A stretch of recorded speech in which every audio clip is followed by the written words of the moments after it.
Call to order this, the Monday, March 25th, 2024 version of the Ellettsville Town Council.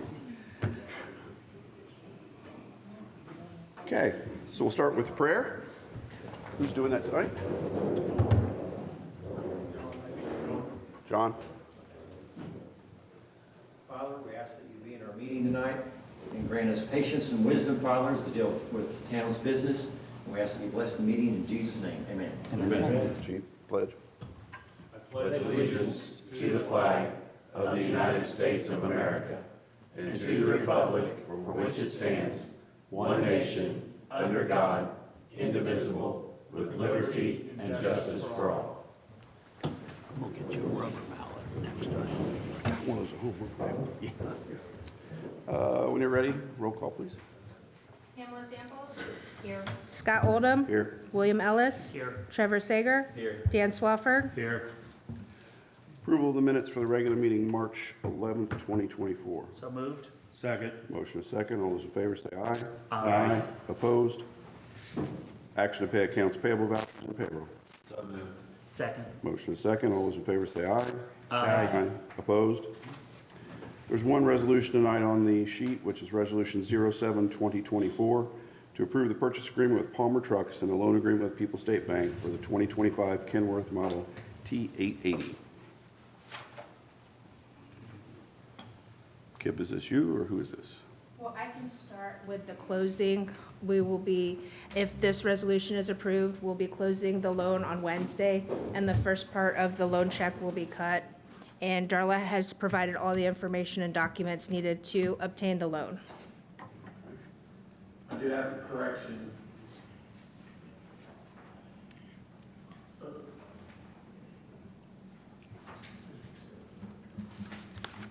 In the first line of the resolution, it says, whereas the Ellettsville Street Department requires a triaxle dump truck to replenish its fleet. That's really the Ellettsville wastewater treatment plant.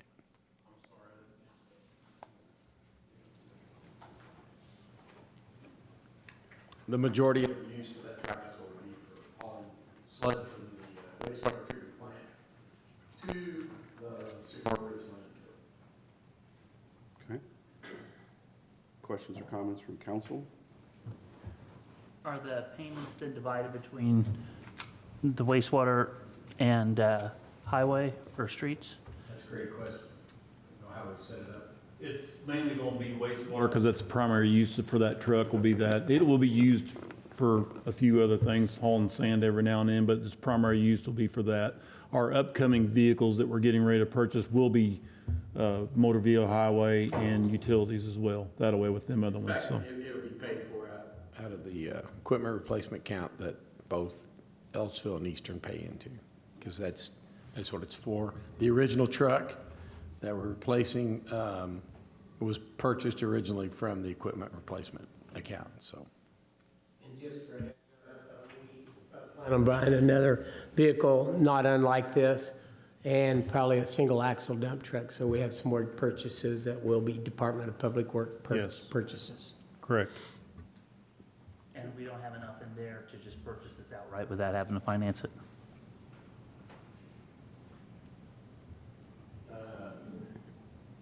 Not currently.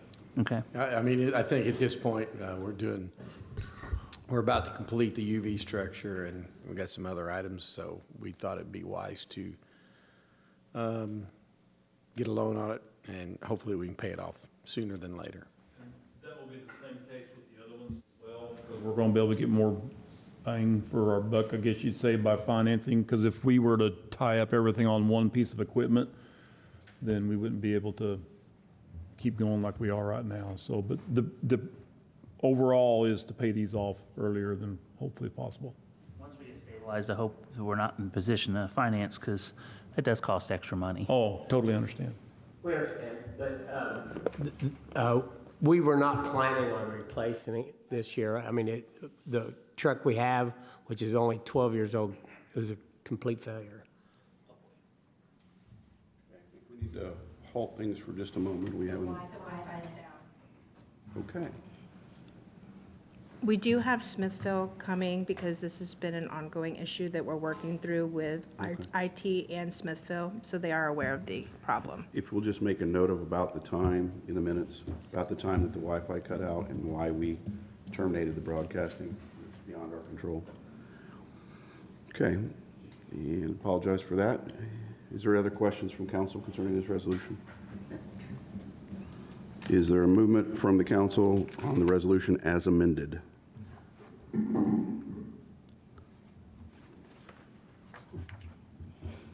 I move approval of the purchase agreement with Palmer Trucks and Loan, and the loan agreement with People's State Bank for the 2025 Kenworth Model 2880. Second. Motion and a second, when you're ready. Pamela Samples? Yes. Scott Oldham? Yes. William Ellis? Yes. Trevor Sager? Yes. Dan Swafford? Yes. Motion carries. There are no ordinances on first reading. There are 3 ordinances on second reading, the first of which is ordinance 2024-04, clarifying how overtime pay is calculated for police officers.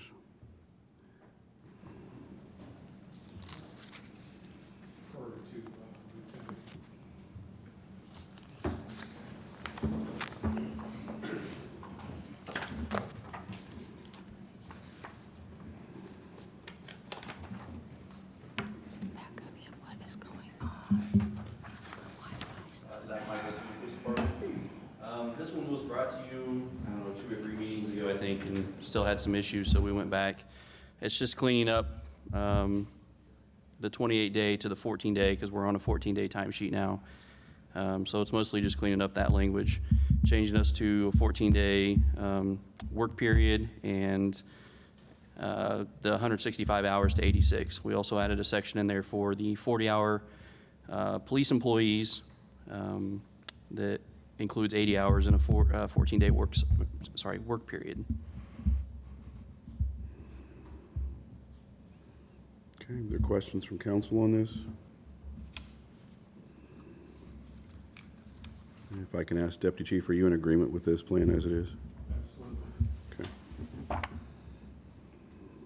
Darwin spent a considerable amount of time going through it, so I feel confident that her efforts have worked out pretty well. Recording in progress. Oh, here it comes. Okay, and we're back now on Zoom with apologies to those that are online. We had a technical issue here that we can't resolve internally, so. We're now, to catch you guys up, we're now under ordinance 2024-04, which is an ordinance on second reading clarifying how overtime pay is calculated for police officers. So again, any council comments, questions? I've had all mine answered previous sessions on this. We can moot or.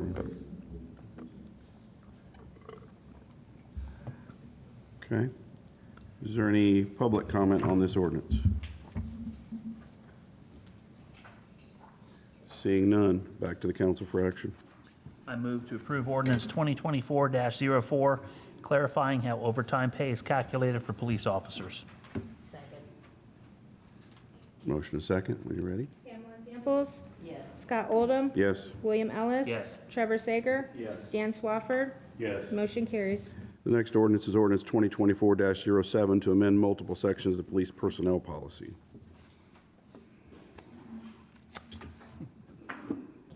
Similar type situation,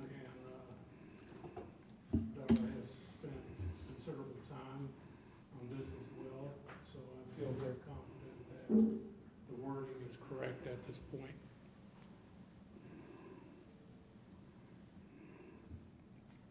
Okay? Yep, just cleaning up some language, making things very similar to the fire department section, and adding the definition for the 40-hour police employees.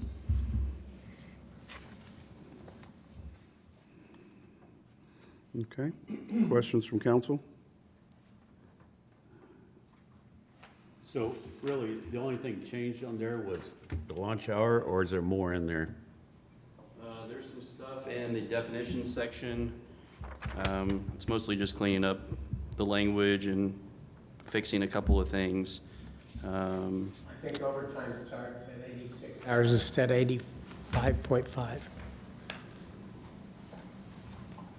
Starts at when, Mike? 86 hours instead of 85.5. It looks like the staff review board removed sergeants and replaced it with lieutenant, correct? Correct. So we changed the staff review board to include the lieutenant's position because it was pretty much undefined in any of these policies. And then the board of officers has the lieutenant and the sergeants on it. And then in the paid sick leave section, ours was the only one that had sick leave being required to be taken in 2-hour increments. Everybody else was allowed to take it in at a minimum of an hour and then any increment after that. So we fixed that to be in line with everybody else.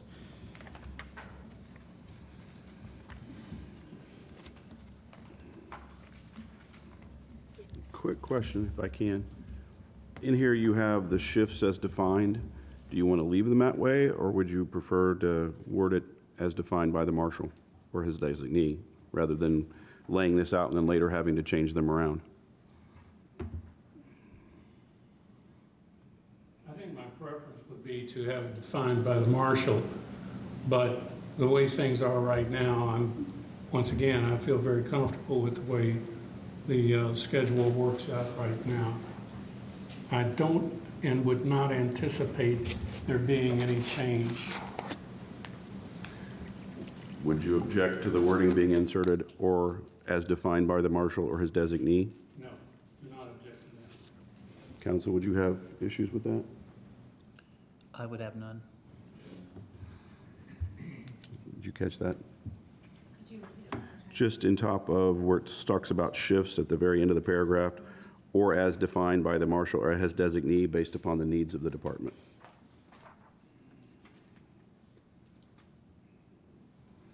Because this locks them into shifts, but there may be a need at some point to alter that for a variety of different As reasons. defined by the marshal or the designee Based upon the needs of the department. based upon the needs.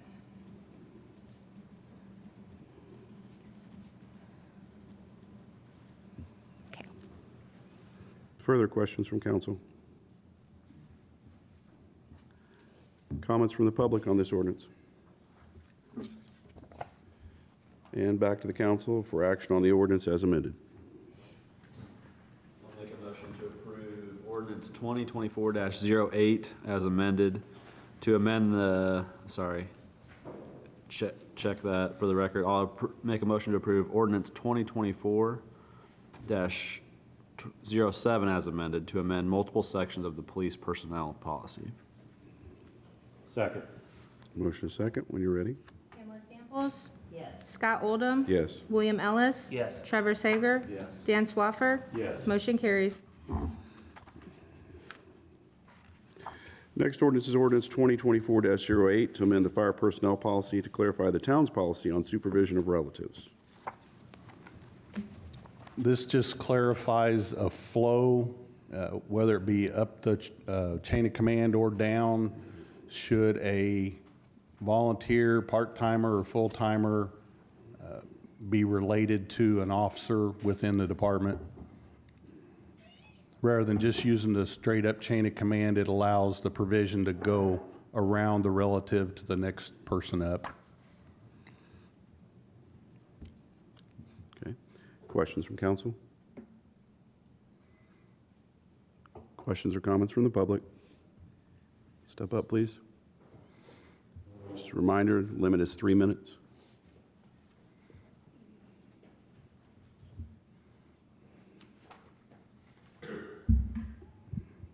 My name is Jim Perry. I'm 867 North Abigail Lane. This ordinance came up as a surprise to me the last meeting. And in 28 years at IU, I never got more questions and more citizen concern than nepotism. From the press, citizens, governments across the state. Unfortunately, the ordinance came up too quickly last time, and I wasn't aware of it. And Noelle and I have sort of exchanged information. She was good enough to send me a copy of the ordinance. Unfortunately, the ordinances do not appear on the sort of the public website. So, even though might have been interested in it last time, I might have raised a question on the first reading. I wasn't able to because it wasn't sort of publicly visible. What I'd like to propose, because obviously I assume we have relatives in the fire department with the prospect that there might be supervision of one by another. So we probably need this ordinance. What I'd like to do is suggest that the town council go back and amend the ordinance to outlaw or to eliminate nepotism in the fire department. Not necessarily retrospectively, but prospectively. That is, in effect, to grandfather the people that are there now. I know the council at the last meeting said the reason is that some people come in as volunteers and then get brought into the fire department. I have an article here. It's called Cronyism and Nepotism Are Bad for Everyone, the research evidence from the Journal of Industrial and Organizational Psychology, written by Joan Pierce, who was president of the Academy of Management in 2002, 2003. Basically, she says it's a bad idea. I could read some excerpts from this to inform your judgment or provide some additional evidence. But I think nepotism is unhealthy across the organization. You know, I'm looking at some of the language here, and let me know if I get to my 3 minutes, and I will.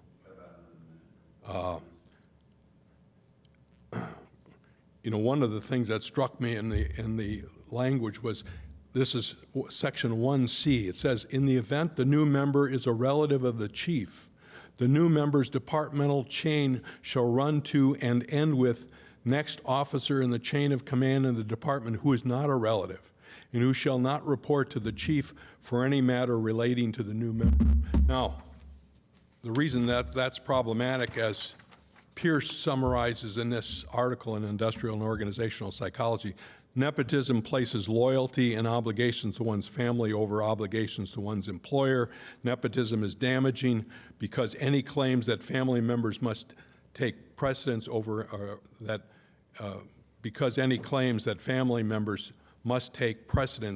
any organizational requirements.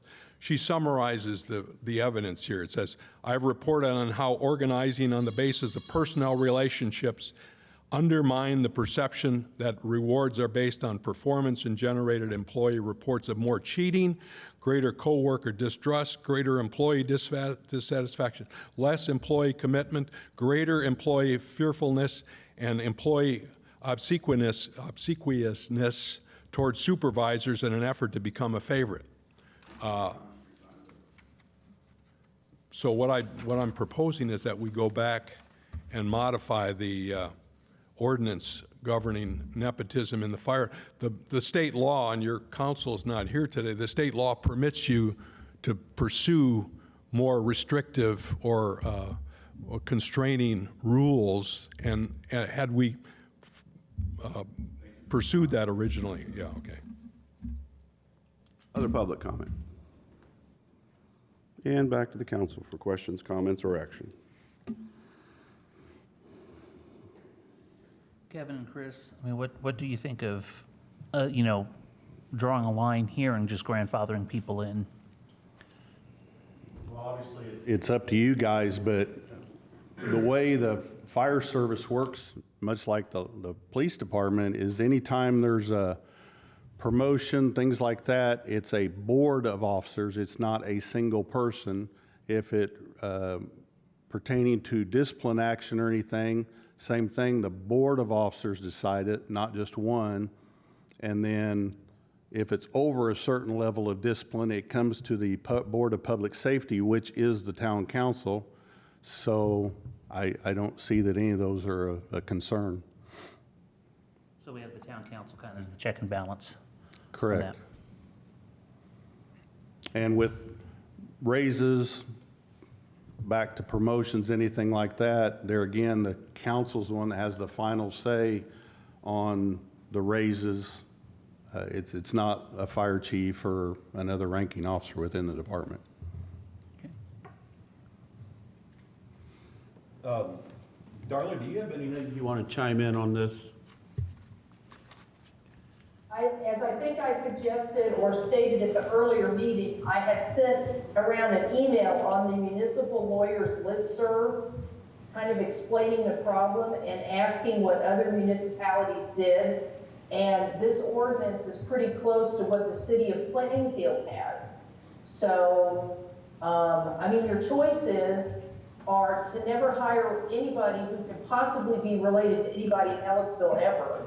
And that's easier said than done sometimes. Or hire them, and then if their relative gets in a position of a supervisory position, then you have to let the other person go, which I think violates the disciplinary code for police and fire. You're letting people go for no disciplinary reason, but simply because they're related to somebody and that relative now got promoted and they're in a position to supervise them.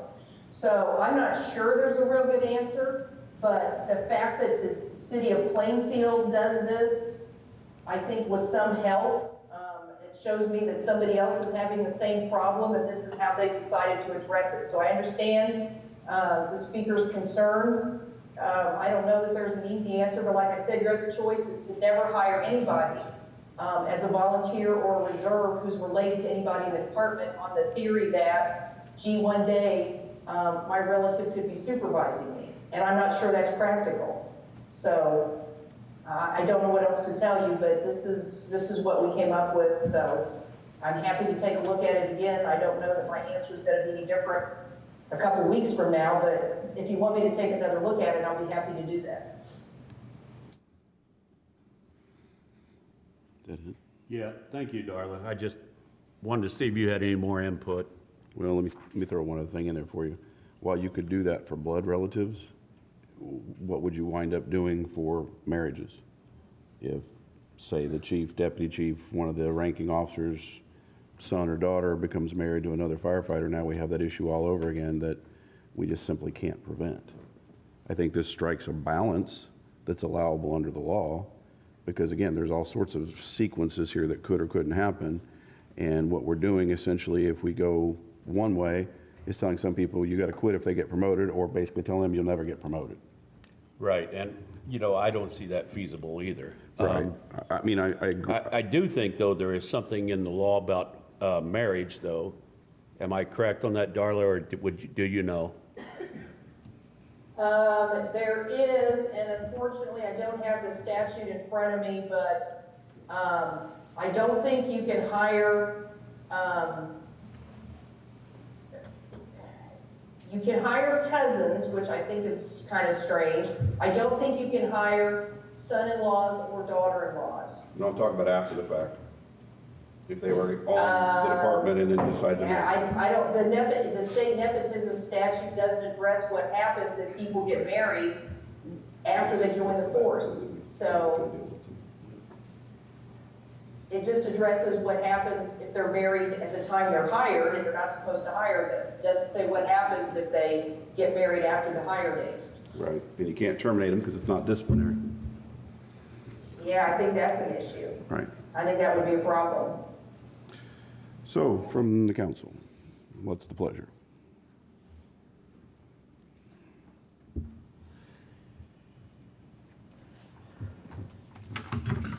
I will move to approve ordinance 2024-08 to amend the fire personnel policy to clarify the town's policy on supervision of relatives. Second. Motion and second. Pamela Samples? Yes. Scott Oldham? Yes. William Ellis? Yes. Trevor Sager? Yes. Dan Swafford? Yes. Motion carries. There is no new business. There is currently listed no old business. However, with council's permission, I would like to insert a discussion about rural transit and revisit that topic. I have no objection to that. Me either. Okay. I think at the last meeting, we were confronted with a variety of different, scenarios, and we were given the figure of 43,000 that would keep them through the rest of the year. Since that time, and this is a kind of a two-part statement, we have been made aware that there is additional funding sources that came to the town that we did not anticipate, nor did we budget for. That being said, Noel, if I can ask, in what form did they come to the town? Was it PS Lit, ED Lit, was it? So some will go into the general, and then some will go into public safety. for this year. Okay, so we can't use public safety for this, so you can't reinvest that, but what's going to general fund is potentially there. How much more is going to general fund? It's an approximate number that I sent out, so roughly around 200,000. And that is subject to change because those are not official figures. So with that, I'd like to frame the discussion around what we want to do, given those new facts that we've known and now made public. Well, I'll go ahead and start if you're all right with that. Well, I feel that we have been looking for funding sources to fund this at least till the end of the year, and this kind of fell into our laps, per se. So I would love to see us fund this until the end of the year while we continue to work on a permanent resolution on this issue. And we are still meeting with the commissioners and some of the county council members once a month, and we keep discussing this. So I think it's important to go ahead and fund this till the end of the year so the people that do use the rural transit don't have to worry that this is going to get yanked out from underneath them in 2 weeks or something like that. So hopefully by the end of the year, we can come up with a permanent solution, but this definitely buys us time to do that. Other council comments? I propose we, do it, whatever I know Chris Meyer quoted the 43,000 figure, that we do an appropriation for that figure and kind of do it as a grant so they can, when that runs out, that runs out. So if they have to do, filter who uses it, that, okay, you're going to school, but you could work and could, find other transportation, as opposed to somebody that can't get out and is on a fixed income, to spread that money out. I'm fine with that, but I'd like to do it in the form of a grant. Anyone else? Yeah, I think William's spot on. The grant thing makes the most sense to me, because I think we're all in agreement that we want to do this. It's a matter of, can we do this? Well, thinking our lucky stars, I think we can. So, yeah, I'm all for taking that lit fund and making this a grant.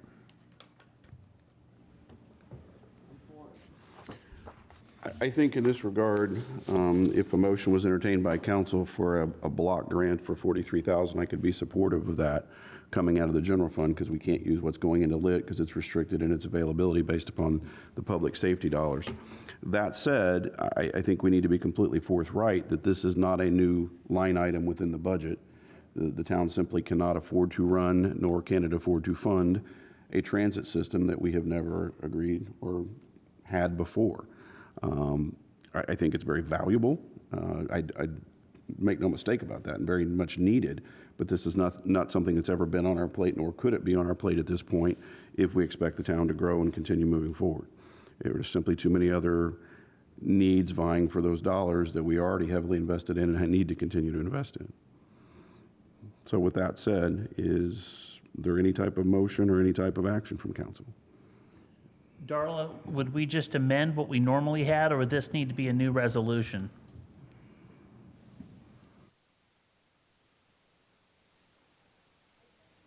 Amend it verbally to this evening, but I would like to memorialize it later with a new resolution, if that's all right. Okay. Then If that makes sense. So, Quick question. So Darla, do we need, assuming he makes a motion, and I don't know what he's going to do, makes a motion for a block grant for $43,000, we'll then have to come back with an appropriation at the next available opportunity, and like you said, memorializing the grant as itself. Correct? I think so. I think that would be the best way to do it. Cal, if you're back to, well. Count back council if you want comments. to public- No, we can, but is there public comment on this discussion? Okay.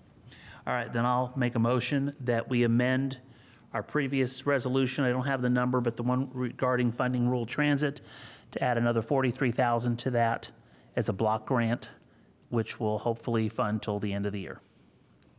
Second. Hold on.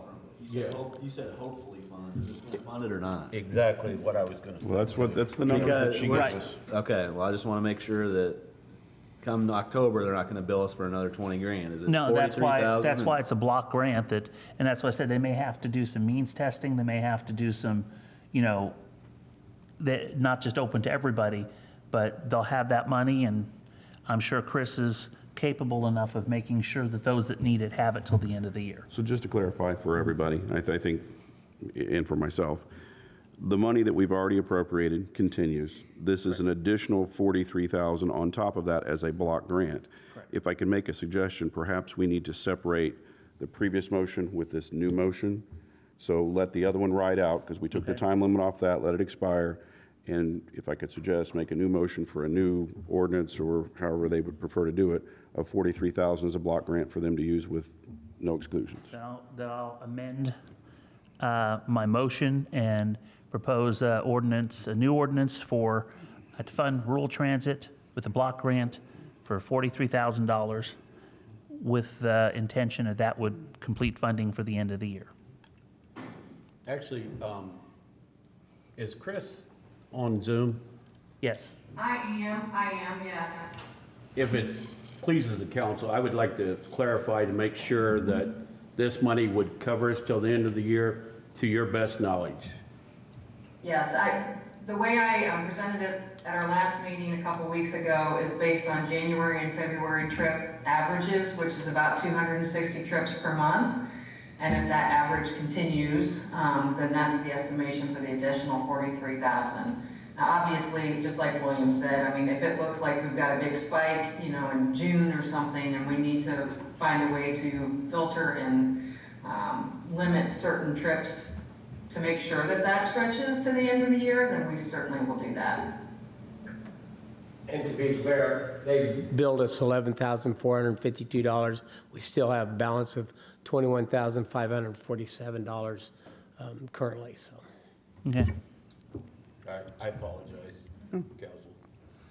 Okay, so we're back. We had a motion, we had a second, then a request to amend the motion, which William has done. Is there a second for the amended motion? Second. Okay. Clear on all that? Pamela Samples, Yes. Scott Oldham, Yes. William Ellis. Yes. Trevor Sager, Yes. Dan Swafford. Yes. Motion carries. Okay. Now we're into, Very much. Thank you, Chris. now we're under privilege of the floor, and when having business for the council not as part of our normal agenda.